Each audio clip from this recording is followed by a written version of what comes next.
Hello, good morning, and welcome to Tuesday 10 and 10.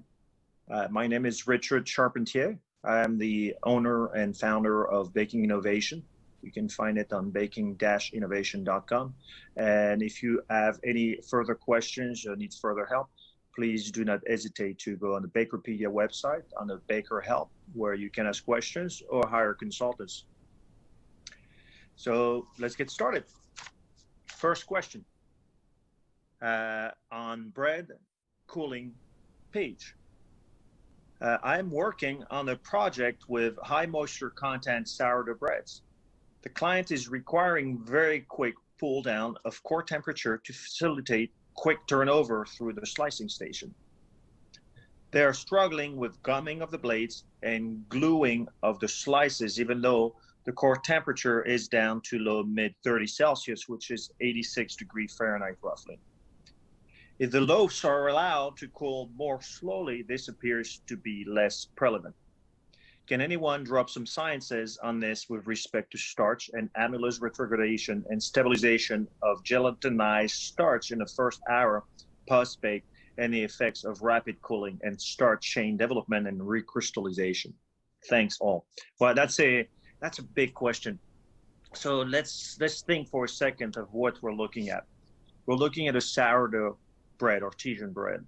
Most of the time, a sourdough bread will go from a range on absorption on baker's percent between 70, 80, I've seen 85% absorption. It's a lot of water, very simple. So to get an up and grain. So on average, on the bread like that, you would lose between 8 to 12% during the bake, based on the bake, if it's part baked or regularly baked. So now they're taking it, and I do not know, they said a quick temperature cool down. So I'm assuming, they're using either nitrogen gas flushed, to really cool it down rapidly, or blast freezing to get the core lower. But let's think of one thing in all the bakeries, especially with artisan. You take your bread, you put your bread on the shelf, and you let it cool to room temperature. And that step is called ressuage. It's a French word, basically, where you lose moisture within the oven, 8 to 12%.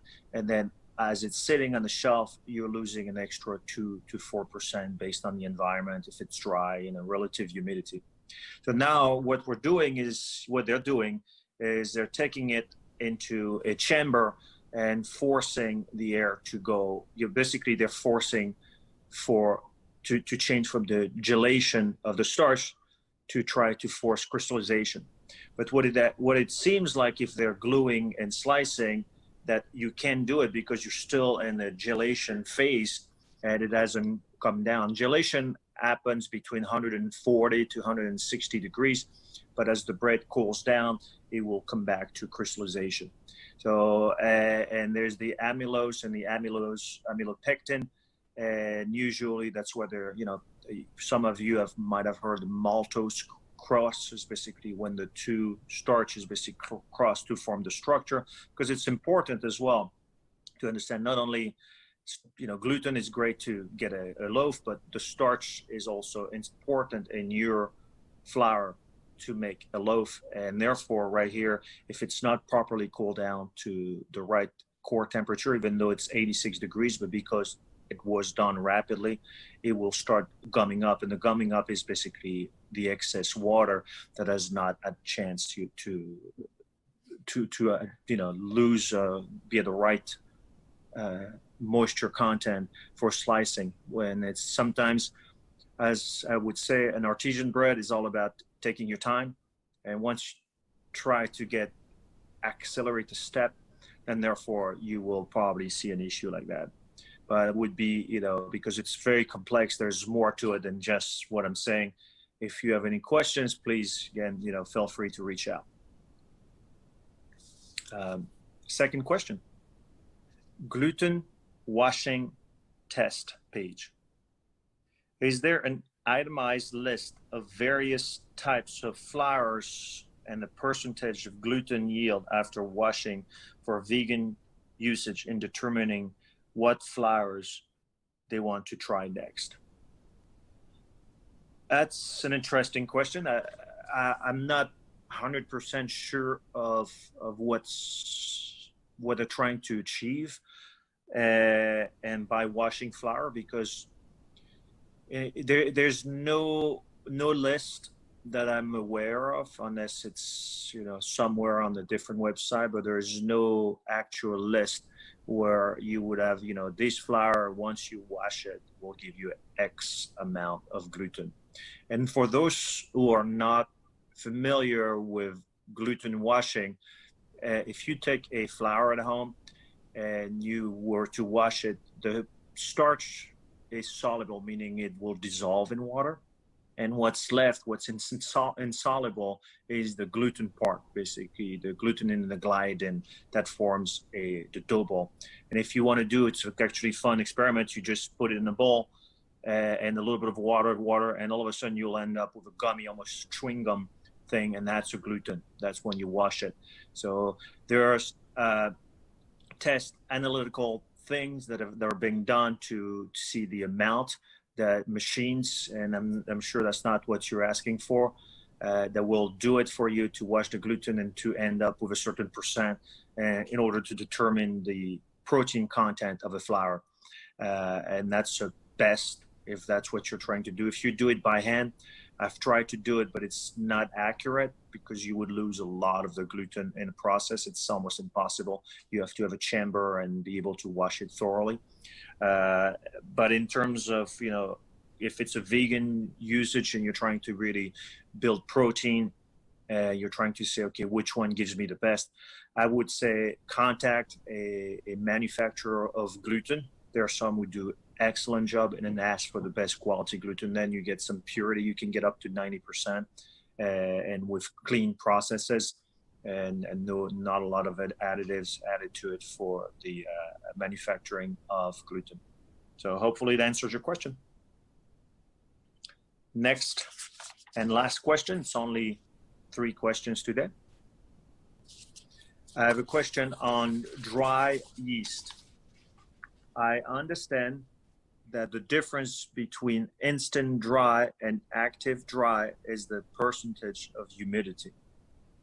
But can't active dry also be added to the rest of the ingredients without rehydrating it, and vice versa?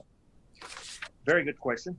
And I would say no, you can't. And I will explain why. Because on the dry active yeast, and what you have is you have to always properly hydrate it first. And the reason is on the way it's manufactured. And a dry active, you will have to rehydrate it with 4 times the amount of water. So if you were to put 10 grams of yeast, you would have to put 40 grams of water into it. But the temperature is what's crucial. And you have to go between 100 and 112 degrees. So you have that range of 10 degrees. And the reason why you want to avoid too hot or too low is because you have other components in the dry active that when you do it cold, you will have glutathione, and it will make you dough weaker. And that's, based on, science books and based on the way it's manufactured, that it's not made to be used just thrown in. You have to pre-hydrate it. And now with the active, the instant dry yeast, and not the active, sorry, the way they manufacture it is basically they manufacturing the yeast using less than 1% of sorbitan monostearate, and it is to aid the yeast rehydration within the package. And that's why that ingredient they're putting in, which is not inactive, allows you to just throw it in there to allow for quick rehydration.